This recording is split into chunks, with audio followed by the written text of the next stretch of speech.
You need a great editor who's been working for several years to know what makes a story pop, to know what makes a hook enticing for their audience. And that is such a craft that can't be rushed. And if you don't have that middle section for the Substack writer to just jump to the New York Times, like the quality of writing is so varied at this point because you don't have that kind of training skill section. Mixcloud. The Inside Track.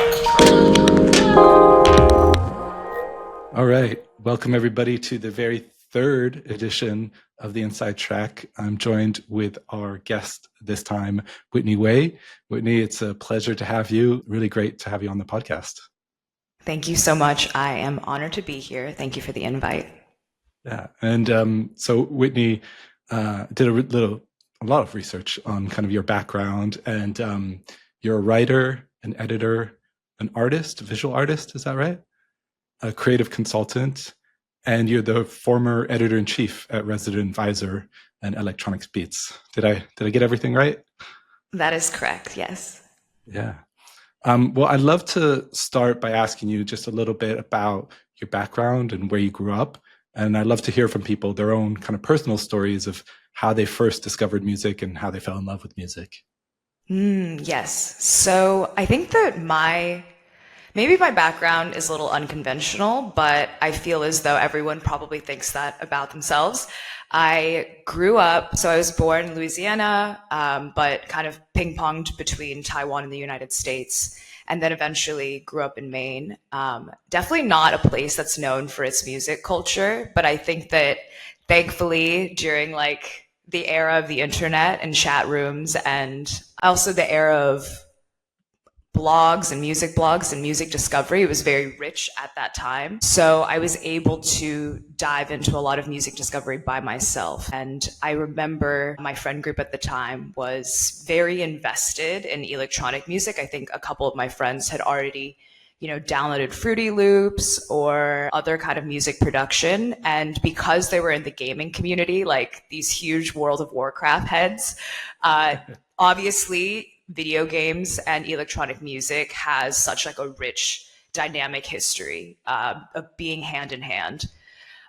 So being in that friend group and then also just like having this influence rub off on me, that's when I started discovering, Boards of Canada. But nice. Yeah, Boards of Canada, and one of the best. Yeah, absolutely. And just like, long drives in Maine, especially when like the snow is coming down and you're listening to Boards of Canada, there's something about that ambiance that is really, truly magical. But then also on the other side of that, which is maybe a little bit like lesser, I don't know, I wouldn't say lowbrow, but is maybe less palatable to electronic music heads, was obviously the introduction of EDM. Like if you were in like 2000 to 2010s and you were a teenager, of course, and you were also not in a major music capital, like a lot of Europeans and a lot of people from the UK, of course, they had homegrown dubstep, they had their burials, they had their like post dubstep scene. But for American kids who didn't have access to that, EDM was a really big pipeline. So I remember like listening to what I guess dubstep heads would regard as not dubstep, but solidly EDM. And just like these wobbles, this maximalism, the Skrillex of that era. And I will still give so much deference to that scene because I think that every form of electronic music is a pipeline into music discovery. And yeah, I remember just listening to that a lot and just being like, I have never heard anything quite like this. And then also, of course, like once you get into that scene, you're like, oh, you realize that that's actually not dubstep, but it opened a whole portal. And then, of course, I moved to New York, and New York, it further perpetuated my interest in underground music and going to DIY raves, going to places like Shea Stadium, going to Palisades, Secret Project Robot, like all of these kind of like, rest in peace. I remember Secret Project Robot. That was a fun place. Right? Like all these like rest in peace venues that were so small and yet had such a strong, I mean, like 285 Kent, Glasslands, before what happened to Williamsburg and what Did you happened ever to go New to York. Body Actualized? I didn't, unfortunately. I lived in New York between 2014 and 2019, and it was I think fairly short lived as well. Closed very soon after I arrived. But I know you've written about this, and we'll probably get into this a little bit later about how a lot of these venues have relatively short half lives and kind of often are there as sort of moments in time. Was there anything in Maine? Like, was there any sort of electronic music scene growing up in Maine? Was there anything there? Honestly, that was not ample at all. It was not like a very fecund space for electronic music. I mean, sometimes you would go to like Portland, perhaps, and you would go to like maybe some like hardcore shows, but no, it didn't reach, or at least it didn't reach me at the time because I was also grew up in a really strict household. So we weren't necessarily allowed to go out. But yeah, New York was really where everything just flourished. And I was also part of my college radio scene, Wabar. Shout out Wabar. And there was always just like tickets to shows. We had an electronic music specific genre community where we would discuss the latest releases. And New York was the biggest playground. And that's where my interest really deepened. And was that sort of the stepping stone to getting involved with electronic beats in Berlin, or was there things you were doing before that role? My goodness, that from New York to electronic beats feels like a lifetime. I remember when I was in New York, there was this deep feeling inside of me that I had to move to Berlin, partially because I had visited a couple of times while I had studied abroad. But there was like, I think everyone can understand, there's like a deep intuitive drive that you just can't explain. And it was in my mind for like 4 years or something like that to move to Berlin. And I remember like asking so many different people, like, what am I going to do? Like, how am I going to get a job there? Like, but there were no definitive answers to that. I just moved because honestly didn't really know people, didn't have a job. I just kind of moved on a hope and a prayer. And I would never I would never do that now, but I was 24 and I was naive enough. And I remember at that time, maybe a couple years prior, I had been writing for The Guardian. So The Guardian was my first publication ever. And I remember thinking when that was first published, and then my subsequent article in The Guardian was published about trends in nightlife, that being a journalist was a living, and maybe Berlin could be a place where if artists are able to survive there, perhaps a writer and a music journalist could also. And then from that, I was writing a lot as like my self-appointed Berlin correspondent to Pitchfork and to Vogue. And then eventually that work, it cascaded and people had paid attention, and I was eventually tapped for the role of editor-in-chief for Electronic Beats. And that kind of came out of the blue as well. I was working at Highsnobiety at the time, really wanted to pivot away from fashion and into music, and that was the perfect jumping off point to lead their new editorial direction. And for those who maybe aren't yet familiar about Electronic Beats, it's a project that's set up by, is it T-Mobile in Germany? And kind of what do they do? What does it cover? It covers, well, it was started over 20 years ago now. Started by Deutsche Telekom, and it was primarily, I believe it was primarily like a print magazine that had like an accompanying CD that came with it. And it was started by someone who just loved electronic music and it was like a kind of an experiment for content marketing at the time and pioneering in one of the first content marketing arms. And from there, it built up a strong reputation, especially through YouTube videos, and like this kind of multimedia branches. And then was eventually around like the 2000s, I would say. Well, there was a certain pivot where it eventually landed on a website, which is Electronic Beats as we know now. And then since then, it's gone through so many evolutions. So from what I believe now, so after I left Electronic Beats, it has done more like a socials and like events forward approach as opposed to editorial. Interesting. So if it's done 20 years, I think that would have been even longer running than, say, the Red Bull Music Academy or something like that. Yeah, exactly. And it was all in German for a while. I think maybe that's why the English-speaking audience is not necessarily as familiar with it as it would be with like a Red Bull Music Academy. Yeah, that makes sense. And so then did that role take you across to resident advisor, or was there something in between? Directly from when I became the editor-in-chief of Electronic Beats, I was 26, and I was in that role for about a year and a half. But through the pandemic, when I saw the resident advisor editor-in-chief role be posted on Doors Open, and mind you, I've never written for resident advisor. I had no connections with any of the staff. And I still am like quite proud of myself now. I applied just through a jobs board. And it was I remember it was December, I think 3 people had sent it to me, even though I was very content in my role at Electronic Beats.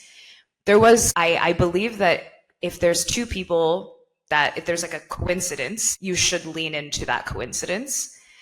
And that's what I did. And I went through several rounds of interviews, maybe 4 or 5. And then I was offered the role fair and square. Yeah. Amazing. That's awesome. And I guess part of the idea behind this podcast is to give people a little bit of an inside view or the inside track around different roles and things that, you know, people get up to in the music and technology spaces. So maybe for somebody who's kind of just getting started out in journalism and just kind of learning the ropes and things like that, or a layman like me, what does it mean to be editor-in-chief? Kind of like, what are your day-to-day responsibilities and what kind of things would you do? I think there is a dual level of attention that it spans this kind of like, one, you have to have a North Star.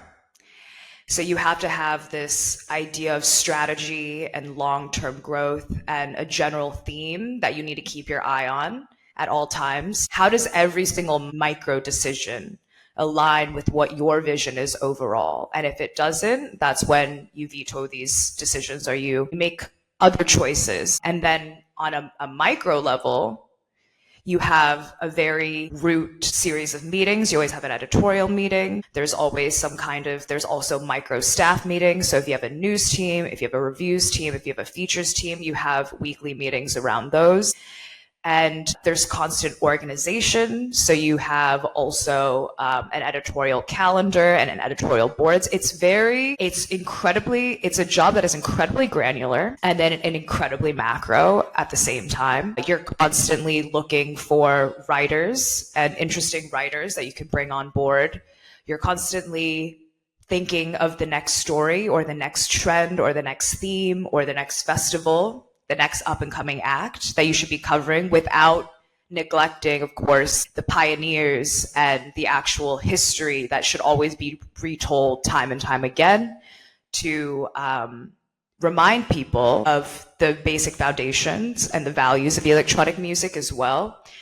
It's a job that pulls you in several different directions, and it is incredibly stimulating. But the day-to-day I think it's one of those jobs that you look back and you see how many projects, so many intersecting projects that you have to accomplish, because not only is there the article that you're trying to put over the editing desk that day, but there's also just like the constant ideation of an overarching project. For instance, if that quarter you're going to do a cover star, you're also doing the ideating for that cover star, the angle for that cover star, who's going to be doing the photography, who's going to be writing the story, and you're constantly balancing these things, and it's a constant push and pull. How much of what actually gets put out and written, how much of it would come from you as sort of editor-in-chief saying like, these are the areas that I think are worth looking into or writing about, covering, versus independent journalists sort of pitching you ideas like, I want to do a piece about XYZ?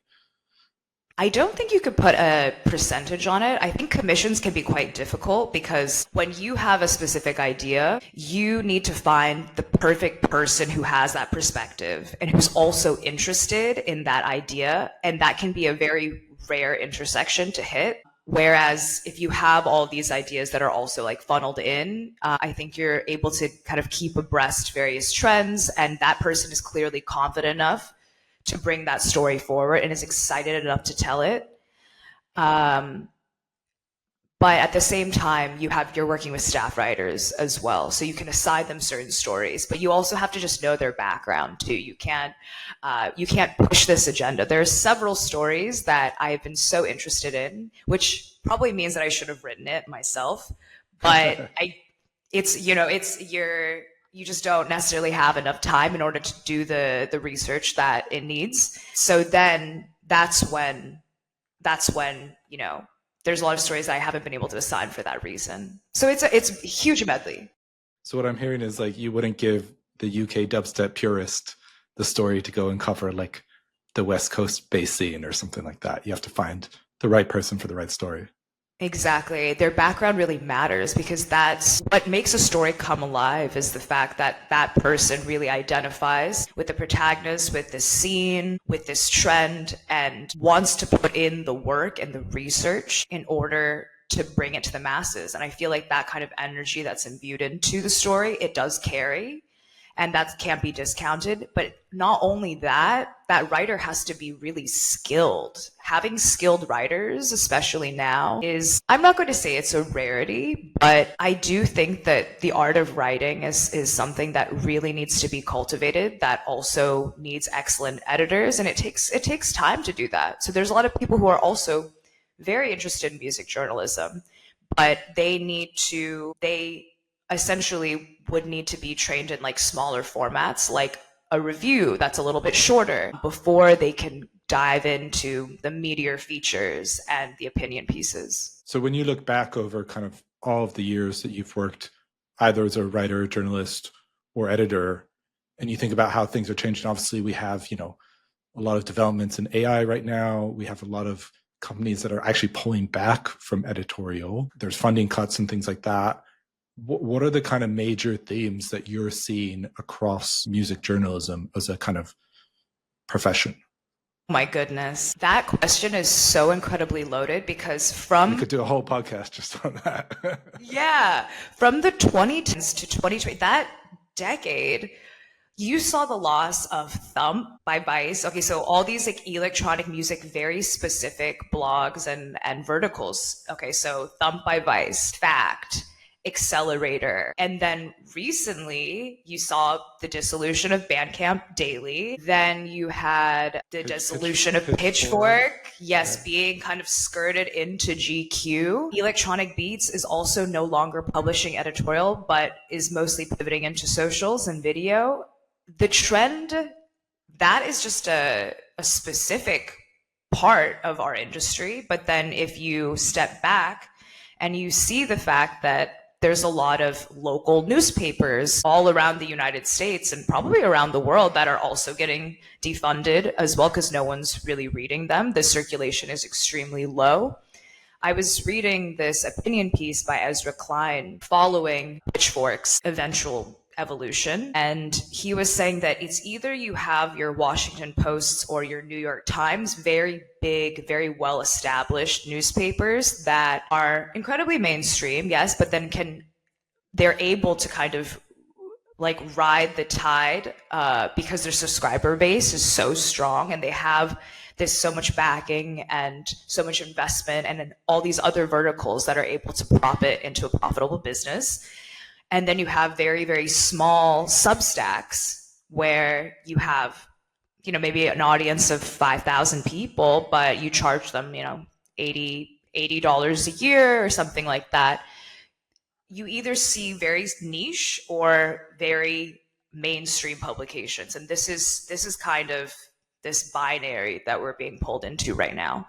But unfortunately, the point that he makes, Ezra Klein makes, is that middle section is where writers hone their skills. Like I said, you need a great editor who's been working for several years to know what makes a story pop, to know what makes a hook enticing for their audience. And that is such a craft that can't be rushed. And if you don't have that middle section, for the Substack writer to just jump to the New York Times, like the quality of writing is so varied at this point because you don't have that kind of training skill section. Yes, it's for the everyman. Everyone can be a content creator. Everyone can write their newsletters, but there's also an issue of like, is it being fact checked? I mean, now there's like a recent update from Meta and also, like on X as well about how there's like community fact checking, which I haven't been on X for a really long time, so I can't comment on that direction. But a lot of the services that Meta was using from the Associated Press to make sure that these facts were correct and they weren't spreading misinformation is just going by the wayside. So you don't have like fact checking parameters. And that's also what could go wrong? Like we're in this like Wild West, which is great, but also kind of dangerous depending on how you see it. Yeah. I mean, it feels like more and more everybody's kind of constructing their own realities and their own kind of thought bubbles and things. But exactly. I did want to give a shout out to one form of music journalism that I think is an interesting model that's evolving. So I'm not sure if you come across Water and Music. So you know them. So set up by Sherry Hugh in New York. And I think what they're doing is very interesting. It's less on the kind of reviewing artists and kind of, I'd say sort of the actual music itself and more maybe in the kind of music tech industry space. It's maybe more on the industry side. But I think what I find super interesting is how they've approached it kind of in a very community or collective sense. And they have a Discord server. I think they commission pieces. They get many people involved when they research something. And I think that is potentially a model that, I mean, at least I'm hopeful. I'm a member of it, and I'm hoping that model will thrive and grow more in the future, because I could see that as being somewhere in between the kind of Washington Post and a single Substack writer. That is a really good point. I am such a big fan of Sherry Hu. When I was at Resident Advisor, she was one of the guest editors that we did for this kind of music and tech month.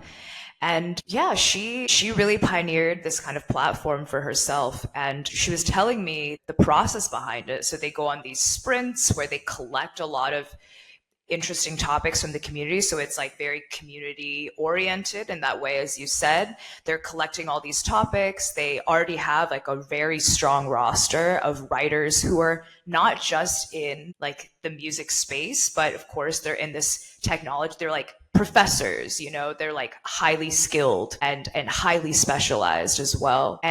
But of course, building that kind of community, it takes kind of a force of nature and someone who's extremely experienced and has this very specific vision and wants to have this outcome. And I feel as though, yes, it's great to also have this kind of platform, but that person has to be very visionary as well. And in order for a young music journalist to get involved, like it used to be quite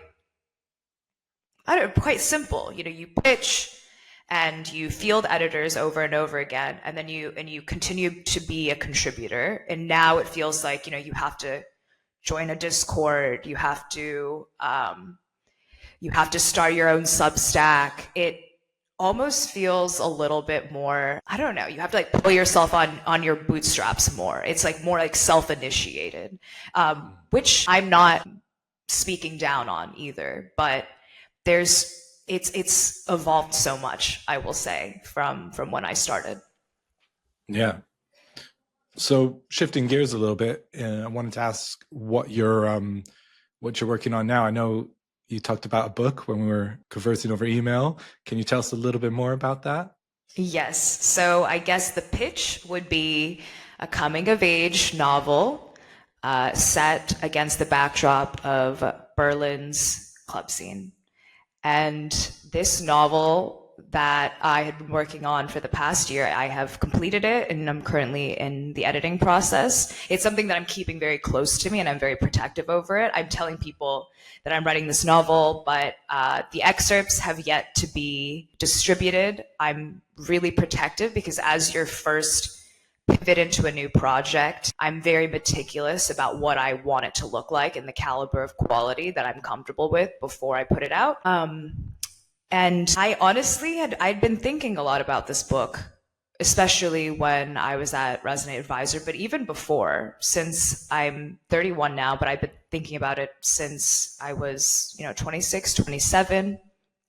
And it was just something that was kind of ticking in the back of my mind. And in 2023, there was a series of, and I don't want to seem morbid, but there was a series of like deaths, kind of 1 degree separation from me at all times, like people who I'd spent Christmas with, my friends' fathers. And it was that year when I was reflecting a lot on mortality in general and thinking, you don't know when you're going to see your last sunset. And what is it that I would want to accomplish if, this year were my last, if next year were my last. And that was a book. It felt like the timing was right. And also there's another part of me that I've been looking for a book like this. So if you can't find something in the market that speaks to you, it probably means it indicates that you have to create it. And given these 10 years that I've had, partying all around the world and really understanding not only just the excess of the club scene, but then also the lessons and almost like the existential necessity of clubbing in certain ways at certain periods of my life, I wanted that to be my project. And I hope that it is a work of rave literature that hasn't yet been seen before. And I've been doing market research, you have your like Bret Easton Ellis or something like that, and you have, your Bright Lights Big City from like the 1980s, but you don't have anything that captures contemporary club culture.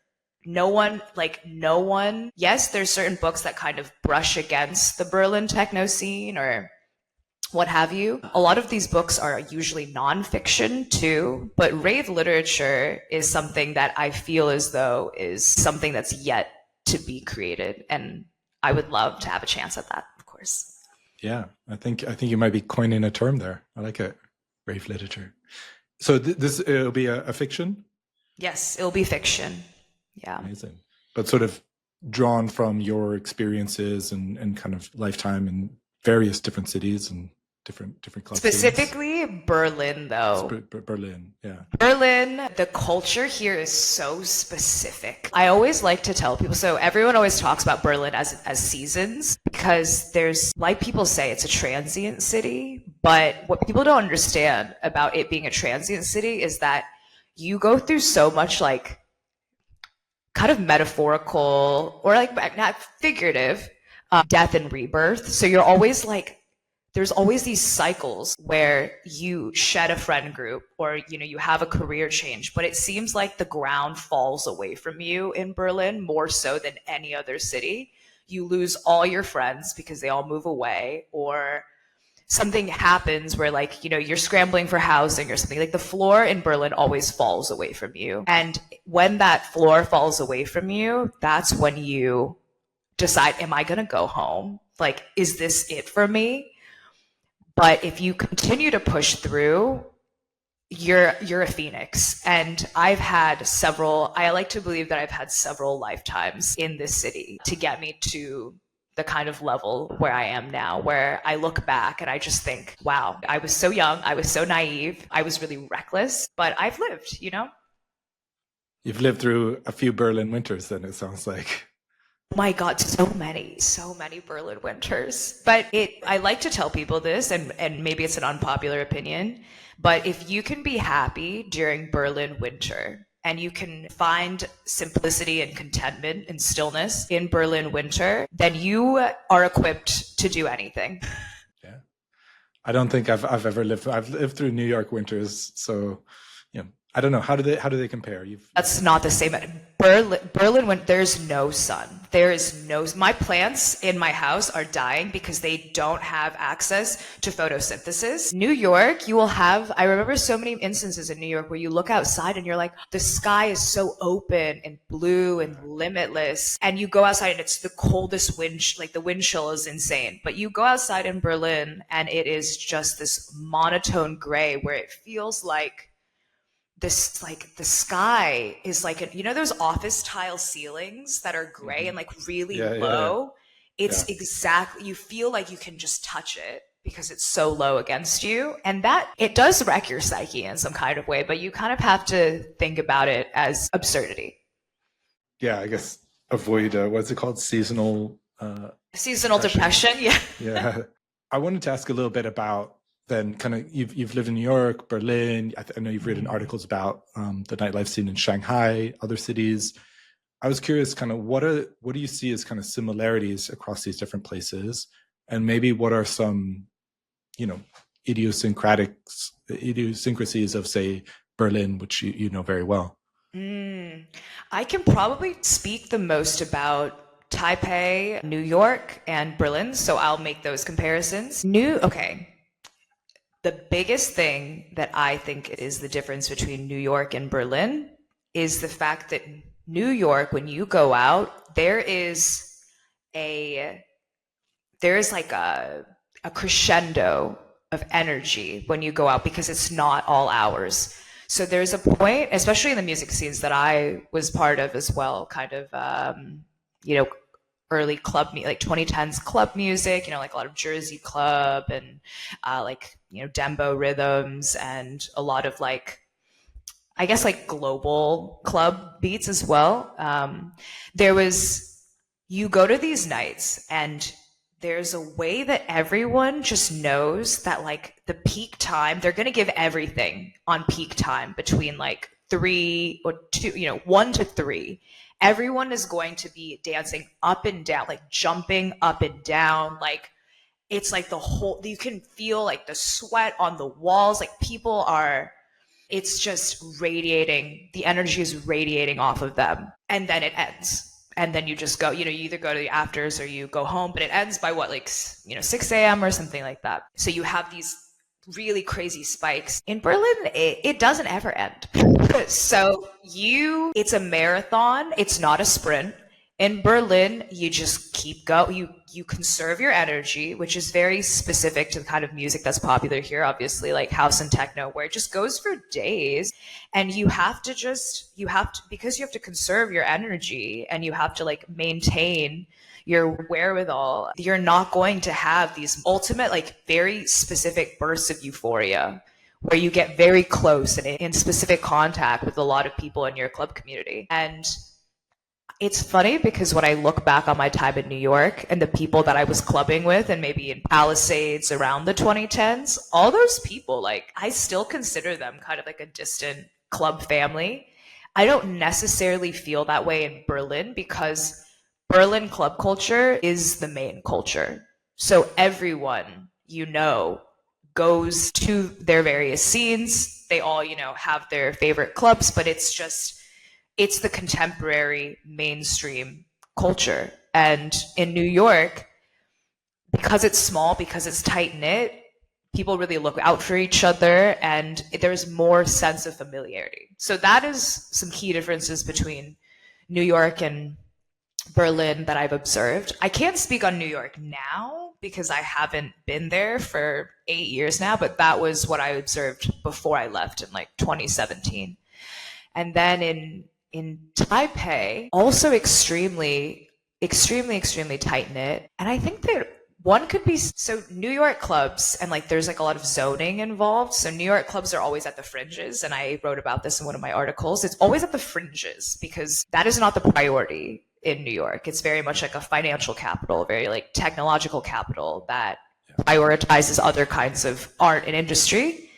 If Berlin clearly does prioritize club culture because you can still find clubs that are relatively central, like Tresor, on Köpenicker Straße or Ohm, that kind of club complex. Berghain is relatively central. And in Taipei, it's really small, and then it also has it's more hidden. I became really familiar with Pawn Shop, and Pawn Shop is in Dan, kind of a commercial district, and you would never, unless you would if you walk by, you would never know about it. You see all these like club kids kind of loitering around, but it's like hidden next to a gym, and so it's very much like that kind of community building. It's not because it needs to draw a specific amount of people or it wants to kind of shout about itself, but it is also it feels more insider than clubs in New York and in Berlin. So there's that as well. Do you want me to keep going? No, well, I was going to pick up on that, what you're talking about in terms of like the zoning and the nearly kind of like the geography of the cities in some ways sort of dictates, not fully, but to a certain degree, kind of the sounds that are prevalent and then come out of there, right? So, you know, Detroit techno, these large industrial scale car manufacturers, and you get this kind of industrial sounding music. And Berlin, I've always felt, has, at least in East Berlin, so much space, right? Like I remember we used to joke about like whether it was a capitalist size neighborhood block or a communist size block, like how far you had to walk to the club. Yeah, it's, you know, 4 communist blocks is quite a long way, but there seems to be that kind of space, just geographically speaking. Do you feel like that influences like the sound and the music cultures in those cities? That's a really good point, because a couple of years ago for Electronic Beats, we actually commissioned a piece on architecture and the club experience. And there's certain, what he was saying, what the writer was saying, was that in these club spaces initially started out in fringe spaces, in basements, in cellars, in like railway overpasses, because these were also home to like marginalized and like fringe communities. And then eventually now, as you see electronic music going into larger, more established, even institutional spaces, almost like palatial spaces, you can see the trajectory of like how this fringe has become a lot more popularly accepted. And you also see the way that these sounds have been introduced into like the Bourse de Commerce, the Haus der Kunst, and these institutional spaces, or like the Tate Modern or something like that. And I do think for the most part, there is something about space and the way it changes. So I hear in these large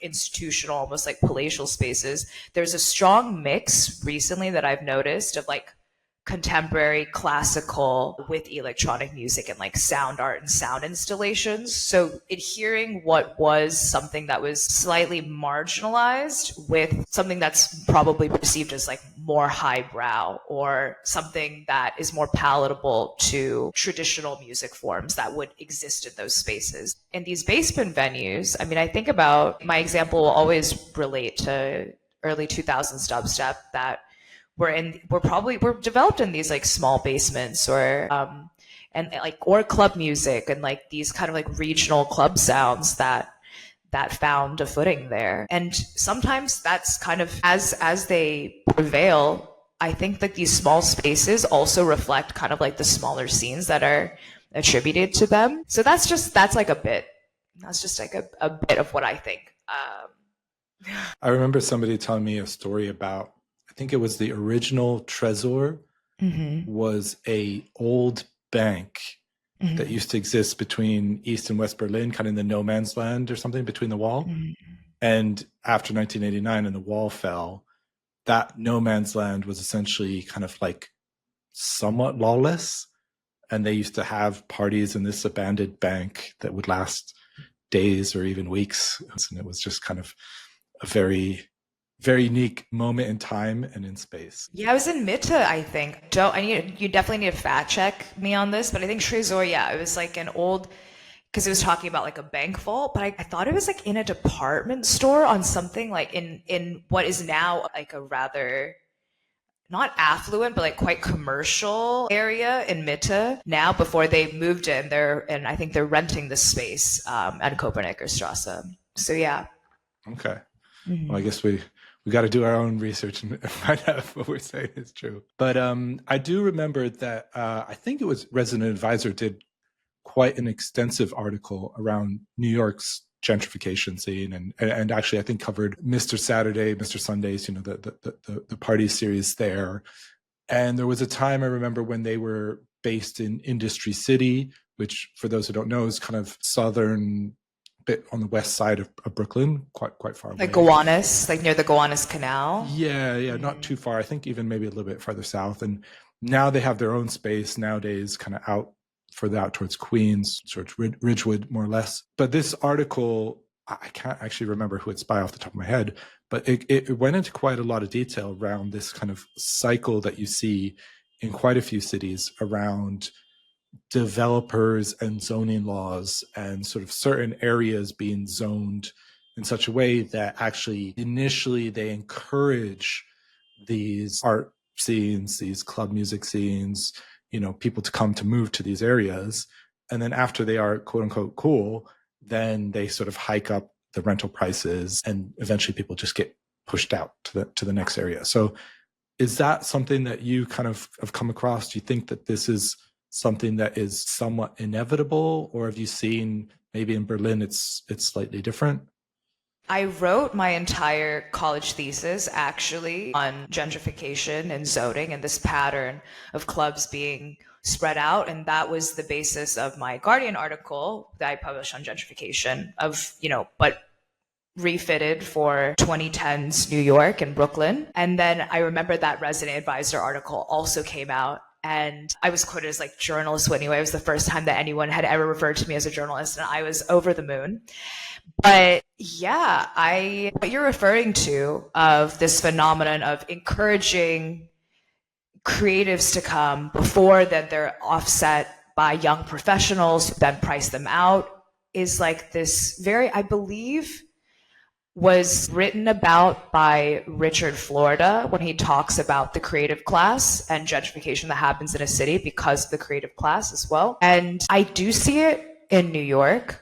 I do. But there are places like in Berlin, for instance, that because clubbing, because it's not an industry, there's not a financial industry here. They're trying to turn Berlin into more of like a technological and a startup hub.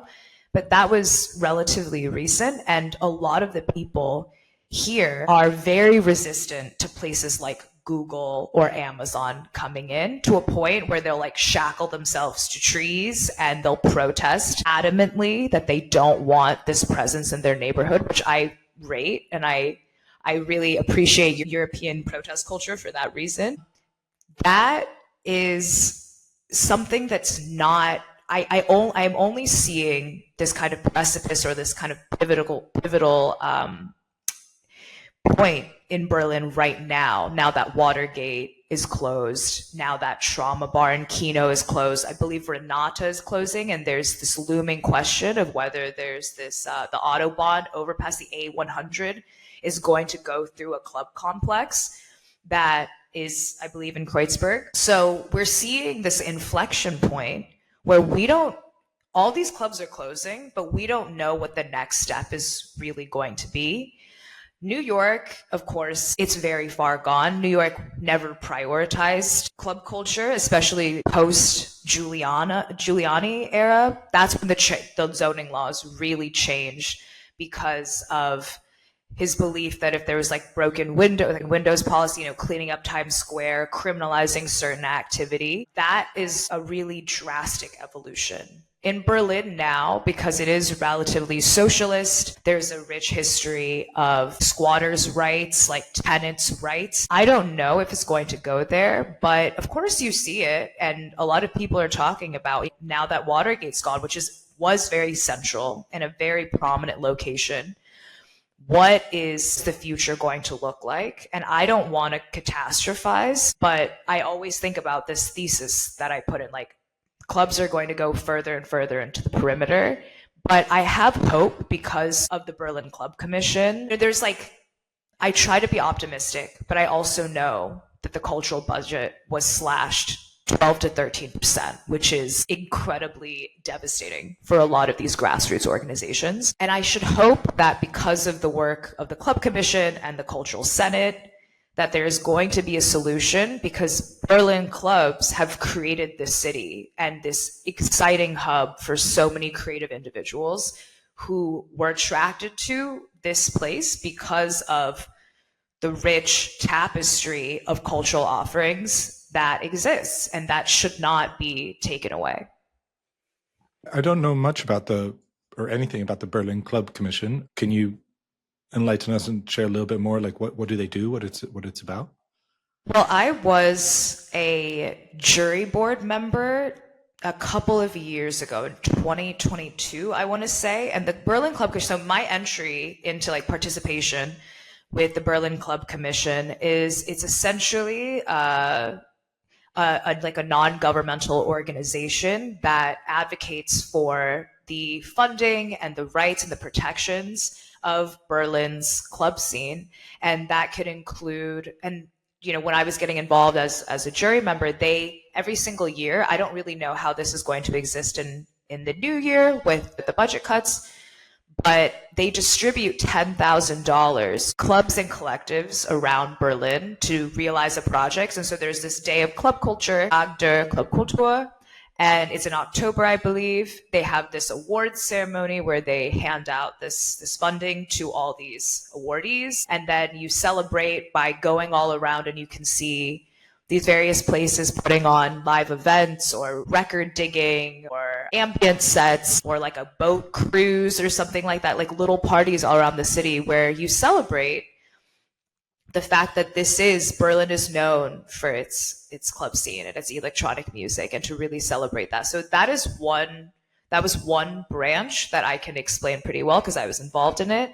But other than that, it's a non-governmental organization that advocates for the rights and protections of the club scene. When you know that a lot of these clubs and collectives are not going to have a voice or not going to be able to reach the cultural senate, because these spaces are obviously for politicians and for other people that are involved in like the cultural space in other ways. And so it is a bridge to make sure that their voices and their concerns are heard, and through a party that does have access and has close relationships with the government.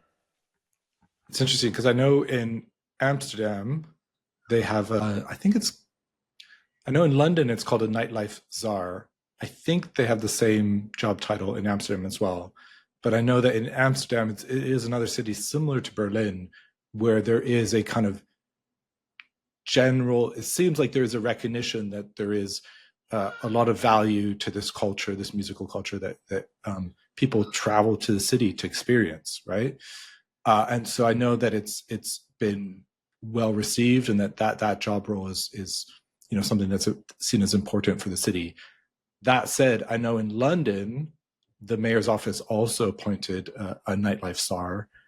And the last that I had heard about it, and this is, maybe a year or two ago, there didn't seem to be the same level of kind of support amongst venues and especially people working across the electronic or music industries. So I think a lot of it depends, I guess, among who that person is and what level of support they might have within their local, I guess, more municipal level communities and governments.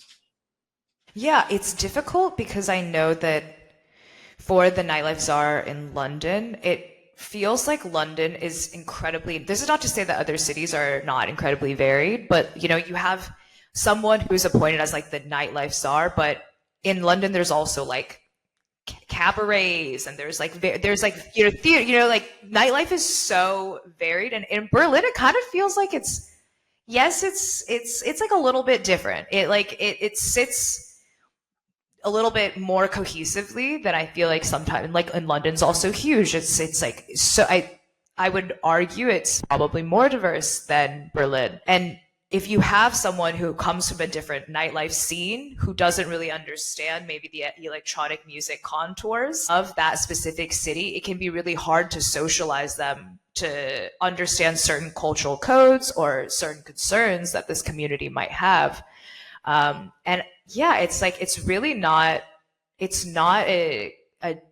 a difficult choice sometimes, because yes, like electronic music and club culture likes to believe its own, importance, because it absolutely is. It's a lifeblood for a lot of people, but that is only one portion of the nightlife pie, inevitably. Well, I wanted to shift gears a little bit again and ask kind of, I guess, kind of more of a introspective or maybe inspirational question.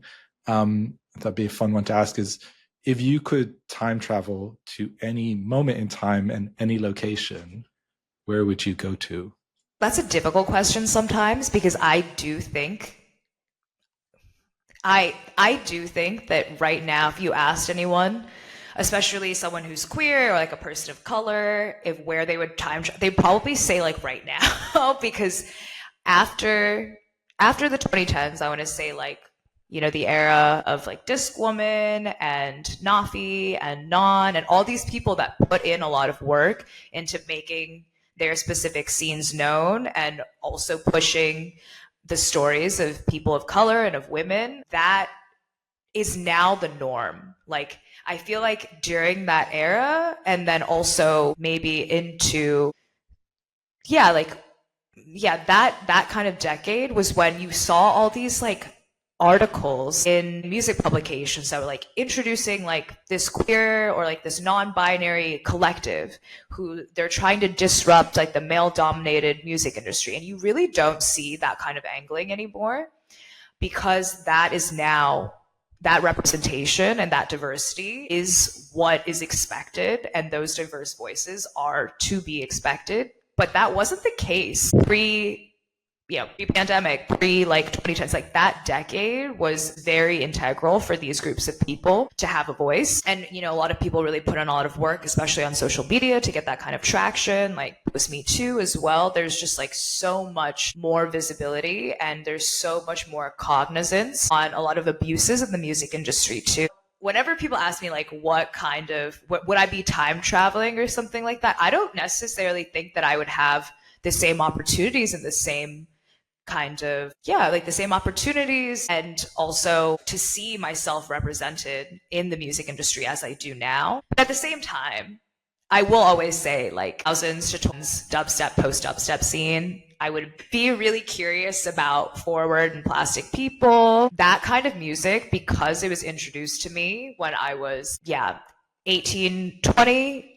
That will always be a point of nostalgia, no matter what. I would have loved to be in London during that time. I will caveat that to also say that when I was experiencing these scenes in New York, and I was like following all these people into these parties, that these spaces were really male dominated. And these male dominated spaces, I always felt like, maybe electronic music didn't really have, like, where was I? Where was like a young Asian woman in this scene? And it wasn't until, of course, all of these political changes in electronic music happened where I began to see myself as like a voice that needed to be asserted and to be able to tell these stories. And that's really what inspired my foray into journalism as well, to tell the stories of marginalized people. And now you see so many different kinds of people represented, and it's a really beautiful thing. So that's a long-winded answer to your question, but yeah. No, it's a good one. And side note, you're the second person to mention Plastic People. Francois K mentioned that in our first inaugural episode as one of his favorites as well. So RIP. I did want to pick up, because I read your article, I think you wrote for The Guardian. The title was something like "The Decade the Dance Floor Was Decolonized," where you covered Nafi, like you mentioned, in Non. And I was going to ask sort of like how you see things have evolved, 5-6 years later. So what I'm hearing is like you feel like it has become more of the norm now to see all the different genders or sexualities across different lineups and things like that.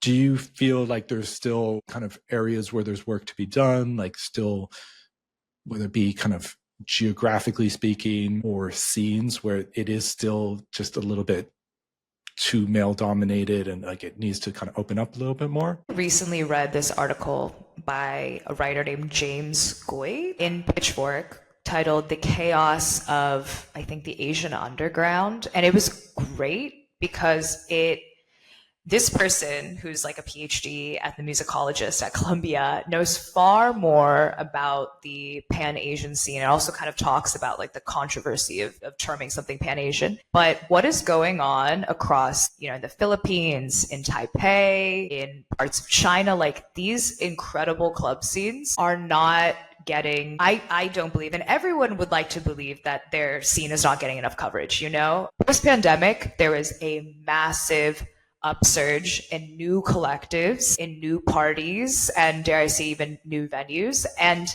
not only that, post-pandemic the Berlin to parts of Asia, like these various clubs in Shanghai or in Taipei, that connection and the rise in immigration from these different, you have a rise in Asian Americans and like Asian Europeans. And then you have, of course, people who are originally from these places who have also moved in Berlin. So it's like this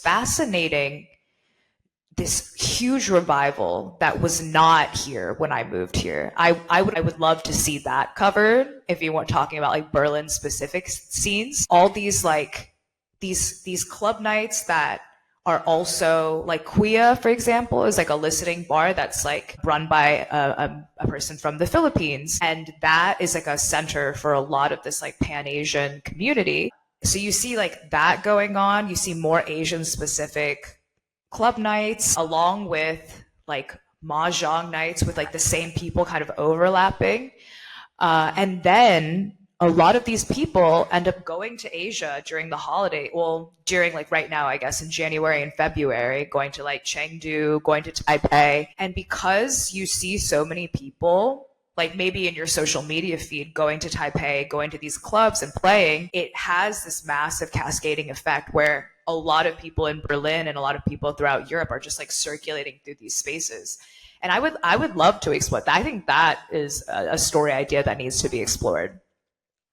Sweet. I have a former colleague by the name of David Zoe who set up something called Eastern Margins, which is a sort of record label, events collective and stuff. And hopefully going to get him on the podcast as well. David, if you're listening, let's find a time. He wants to do it. Just got to find a time. But no, that's super interesting. I think I'm curious if you've seen this concept of a listening bar, obviously quite famous in somewhere like Tokyo. I have seen them popping up more and more in, London, Paris, Barcelona. I don't know if there are more of those in Berlin as well now. Absolutely. That is another great article idea, another trend piece that's going on post-pandemic as well, given the tilt to more ambient and soft listening. There was Kuya, there's Migos in vetting, there's Uncompress that's even smaller and then like more vinyl, and you can kind of bring your own. It seems like a little bit more of like a DIY, you can bring your own kind of thing as opposed to having like a live DJ. So you have that in Kreuzberg. There was Bar Nero that was near Kopenickstrasse, kind of close to Ohm. That was really lovely, very, very dimly lit. You couldn't speak as much, but all these places, it's beautiful to see the proliferation of all different kinds of listening experiences. So not just clubs, because people are realizing, especially as the club scene gets older and matures, and like the priorities of the people that were quite young in these spaces are starting to get more professionalized, more institutionalized, but then also wants to be able to have a more gentle listening experience. You see the way that evolves with a lot of these participants in the form of listening bars, but then also in the form of a lot of artists that are performing at Volksbühne and going to these massive theaters too and having like real installations. So Volksbühne, or you see them at the Theater des Westen in Charlottenburg. There's like, you see the change in the way that this once kind of rogue, rough and tumble genre is proliferating and then also evolving in various forms that suit the kind of maturity and a new direction for the listeners.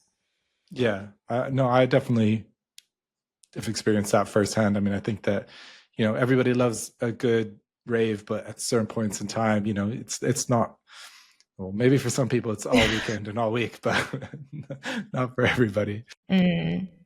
Sweet. Well, just to kind of wrap up our discussion a little bit, we're recording this in January of 2025, and I'm curious, kind of, are there any musical events or genres or scenes or things that you're looking forward to this year? Trauma Bar in Kino has closed, but there's like a new permutation of it where it's going to be like a curatorial, like art experience, like roving art experience that's going to be all around the world.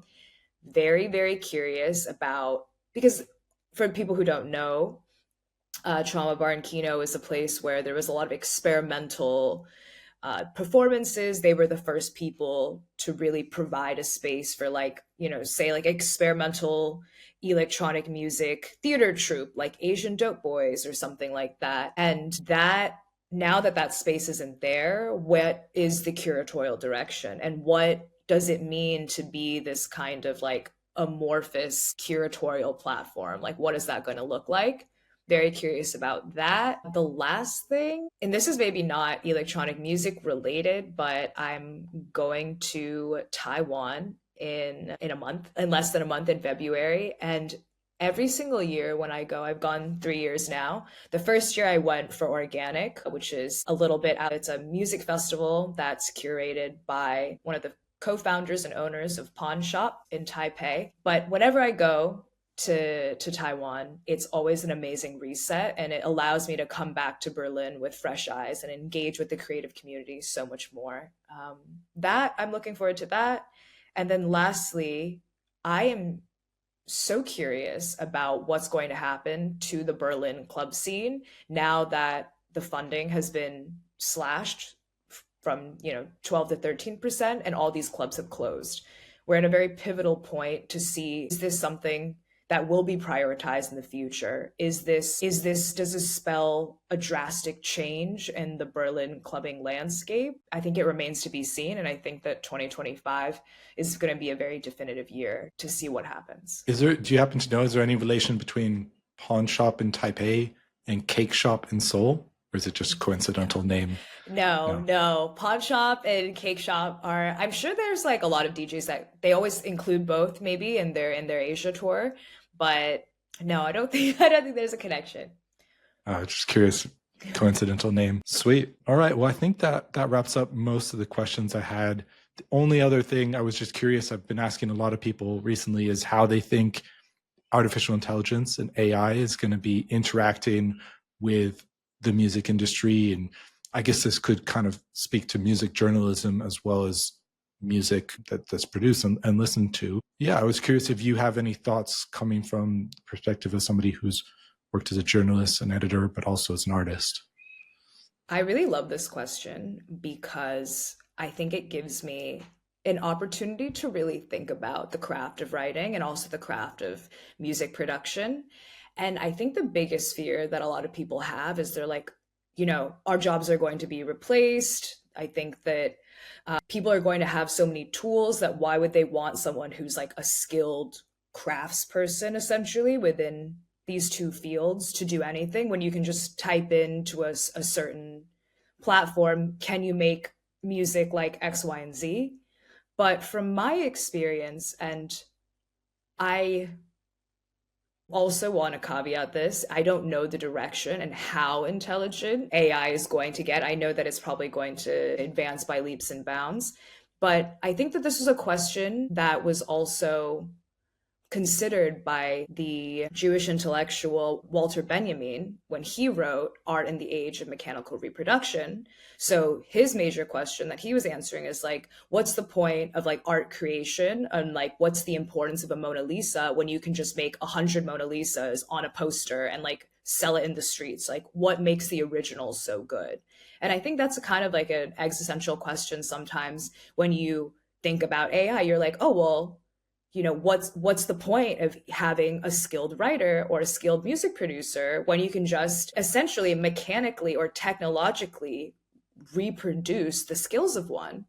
And how he answers is that there's a patina, there's an aura, there's an energy around that Mona Lisa, that Monet, that cannot be destroyed. And I think it's the same way for a writer that's really honed their craft, because there's sometimes when you'll like, yeah, of course, everyone's used it. You ask ChatGPT for something and it spills out pretty convincing copy. And for someone who's doesn't have a very refined eye for writing, this is great writing. This is excellent. You're just copy and paste that onto your resume or like whatever.